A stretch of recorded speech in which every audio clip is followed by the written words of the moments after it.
एक गांव में एक गरीब आदमी रहता था और वो बहुत खूबसूरत मूर्तियां बनाया करता था। इस काम से वो थोड़ा बहुत कमा लेता था और इसी कमाई से वो अपना घर भी चला लेता था। फिर उसे एक बेटा हुआ और उस बच्ची ने भी छोटी उम्र से ही मूर्तियां बनाना शुरू कर दी। बेटा भी बहुत अच्छा मूर्ति बना लेता था और उसका पिता भी अपने बेटे की कामयाबी पर खुश होते थे। लेकिन हर बार बेटे की मूर्तियों से कोई ना कोई कमी निकाल लेते थे। पिता अपने बेटा से कहता था कि बहुत अच्छी बनाया है, लेकिन अगली बार इसी कमी को दूर करने की कोशिश करना। और बेटा भी कोई शिकायत नहीं करता था।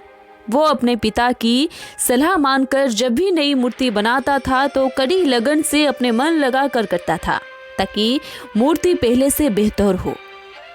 इसी लगातार सुधार की वजह से बेटे की मूर्तियां बाप से भी अच्छी बनने लगी।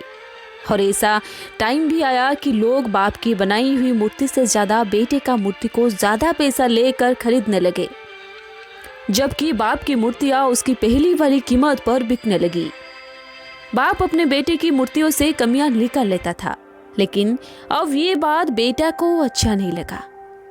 एक दिन ऐसा टाइम आया कि बेटे का सब्र ने जवाब दे दिया। बाप जब कमियां निकाल रहा था तो बेटा बोला, आप तो ऐसे कह रहे हैं जैसे आप बहुत बड़े मूर्तिकार हैं।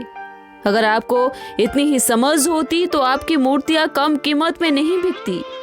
मुझे नहीं लगता कि आपके सलाह की मुझे अब जरूरत है। मेरी मूर्तियां परफेक्ट है। बाप ने बेटे की ये बात सुनी और अगली बार से वो अपने बेटे को सलाह और उसकी मूर्तियों से कमियां निकालना बंद कर दिया। कुछ महीने के लिए उसका बेटा खुश रहा। फिर उसने नोटिस किया कि लोग अब उसकी मूर्तियों की उतनी तारीफ नहीं करते जैसे पहले करते थे और उसके मूर्तियों की दाम बढ़ना भी बंद हो गया। शुरू में तो उसे समझ नहीं आया, लेकिन फिर वो अपने बाप के पास गया और अपने समस्या के बारे में बताया।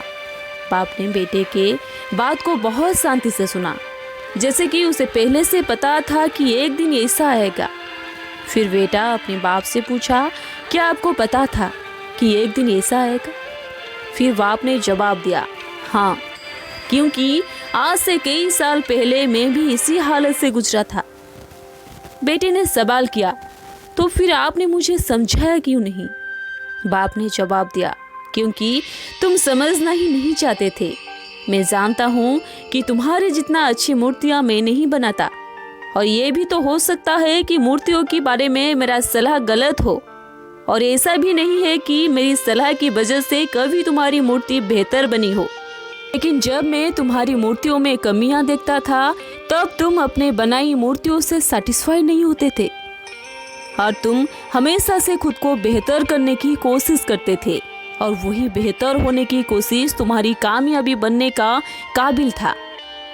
लेकिन जिस दिन तुम अपने काम से सैटिस्फाई हो गए और ये भी मान लिया कि अब इसमें और बेहतर की गुंजाइश ही नहीं है, तुम्हारी कोशिश रुक गई। और याद रखना, लोग हमेशा तुमसे बेहतर की उम्मीद रखते हैं, और यही कारण है कि तुम्हारी मूर्तियों की तारीफ नहीं होती। ये सब सुनकर बेटा थोड़ी देर के लिए चुप रहा। फिर उसने सवाल किया, अब मुझे क्या करना चाहिए? बाप ने एक लाइन में कह दिया, अनसेटिस्फाई होना सीख लो। मान लो कि तुम्हें बेहतरीन होने की गुंजाइश बाकी है, और यही एक बात तुम्हें आगे जाने की इंस्पायर करेगी, तुम्हें हमेशा से बेहतरीन बनाते रहेगी। दोस्तों, आज न्यू ईयर के दिन ये कहानी आपको कैसी लगी जरूर कमेंट करके बताएं। वाल स्टोरी के तरफ से आपको नई साल की शुभकामनाएं। धन्यवाद।